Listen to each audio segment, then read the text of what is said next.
Next collection అండి, మంచి white cotton frocks కోసం నేను కూడా వెయిట్ చేస్తున్నా నెక్స్ట్ వస్తున్న సీజన్ కోసం.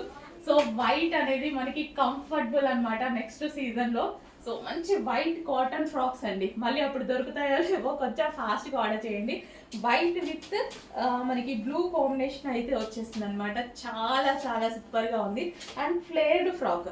సో ఈ విధంగా ఫ్లేర్డ్ ఫ్రాక్స్ ఈ మధ్య ఫ్రాక్స్ కోసం బాగా వెతుకుతున్నానండి నేను, ఎందుకంటే ఫుల్ ట్రెండింగ్గా ఉంటున్నాయి అండ్ వేసుకున్నా సరే చాలా మంచి లుక్ వస్తుంది. అందరూ ఇదే మేడం, వీటిలలో అయితే ఏజ్ కూడా తక్కువ కనిపిస్తుంది మేడం అనేసి అంటున్నారు. సో తీసుకొస్తున్నానండి ఫ్రాక్స్ కూడా చాలా తీసుకొస్తున్నాను. అండ్ వైట్ కంఫర్టబుల్ కదా, కాటన్ వైట్ ఫ్రాక్ అందరికీ కంఫర్టబుల్ అండ్ క్లాసీ ఐటమ్. ఎటువంటి కలర్ పోయే ఆప్షన్ లేదు. వైట్ కదా, జాగ్రత్తగా చూసుకోవాలి. కలర్ పోయే ఆప్షన్ లేదు. నీట్గా ఉంది. చెక్ చేసి ఫాస్ట్గా ఆర్డర్ చేయండి. ప్యూర్ కాటన్లో ఉంది, సూపర్గా ఉంది. స్మూత్ కాటన్ వచ్చింది. సో చెక్ చేసి ఫాస్ట్గా ఆర్డర్ చేయండి. పిల్లలకి, కాలేజ్ గోయింగ్ గర్ల్స్కి ఎవరికైనా చాలా బాగుంటాయి. చెక్ చేసి ఫాస్ట్గా ఆర్డర్ చేయండి.